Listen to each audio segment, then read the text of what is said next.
پاکستان ٹیلی communication authority ملک بھر میں internet پر غیر قانونی مواد کو بلاک کرنے کے لیے سینٹرلائزڈ DNS کنٹرول کی پالیسی نافذ کرنے جا رہی ہے، جسے ڈیجیٹل حقوق کے لیے کام کرنے والے انٹرنیٹ پر حملے کے مترادف قرار دے رہے ہیں۔ اس کے علاوہ انٹرنیٹ سروسز فراہم کرنے والی کمپنیوں نے بھی اس حکومتی پالیسی پر تحفظات کا اظہار کیا ہے۔ ان کا کہنا ہے کہ حکومت نے اتنا بڑا فیصلہ انٹرنیٹ سروس پرووائیڈرز کو اعتماد میں لیے بغیر کیا، جو قابل قبول نہیں۔ دوسری جانب PTI کی جانب سے کہا گیا ہے کہ Pakistan electronic crimes regulatory authority یعنی پہلا آرڈیننس کے سیکشن 37 کے تحت محض غیر قانونی مواد کو بلاک کرنے کے لیے خود کار نظام کا نفاذ کیا گیا ہے۔ PTI کا کہنا ہے کہ ہم نے ایسا سینٹرلائزڈ DNS کنٹرول نافذ نہیں کیا جہاں ریزولوشن سینٹرلائز ہوگی، بلکہ تمام ریزولوشن انٹرنیٹ سروس پرووائیڈرز کی سطح پر ہوگی۔ PTI کی اس تردید کے باوجود سوشل میڈیا پر اکثر افراد اس بارے میں سوالات پوچھ رہے ہیں اور یہ جاننا چاہتے ہیں کہ آیا اگر ایسی کوئی پالیسی نافذ کی جاتی ہے تو اس کے اثرات عام صارف پر کیا ہو سکتے ہیں۔ ایلیکزٹ ٹیکنالوجی میں senior manager IT Kamran Khan نے DNS بارے بتایا کہ جب بھی کسی ویب سائٹ کی رجسٹریشن ہوتی ہے تو اسے ایک IP ایڈریس دیا جاتا ہے جو عددی روپ میں ہوتا ہے۔ ایسے اربوں ایڈریس اس وقت موجود ہیں۔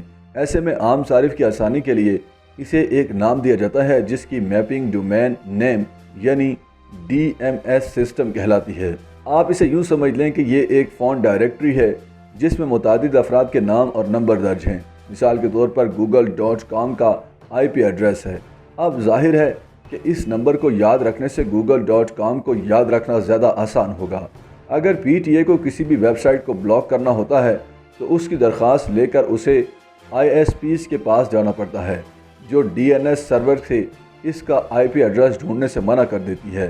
یعنی اگر ملک میں twitter.com پر پابندی لگ جائے تو دراصل جب آپ اس کا URL براؤزر میں لکھیں گے تو DNS سرور اس کا IP ایڈریس ڈھونڈ کر ہی نہیں دے گا، نہ ہوگا IP ایڈریس، نہ کھلے گی ویب سائٹ۔ تاہم سینٹرلائزڈ DNS کنٹرول کے باعث PTI مبینہ طور پر یہ طاقت بھی اپنے ہاتھ میں لانا چاہتی ہے، یعنی ایک ہی مرکزی DNS سرور جو تمام ایسی درخواستوں کے IP ایڈریسز کی مراد پوری کرے۔ ڈیجیٹل حقوق کے حوالے سے سرگرم تنظیم بولو بھی کے شریک بانی اسامہ خلجی کے مطابق 1 جون کو PTI کی جانب سے بلائے گئے اجلاس میں ملک کے تمام ٹیلی کام آپریٹرز بھی موجود تھے۔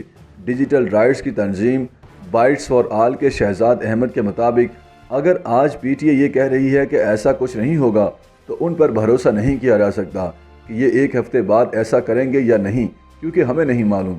شہزاد احمد نے بتایا کہ میرا نہیں خیال اس سے کوئی فرق پڑتا ہے۔ ہم انہیں 2010 سے بتا رہے ہیں کہ آپ انٹرنیٹ کو کنٹرول نہیں کر سکتے۔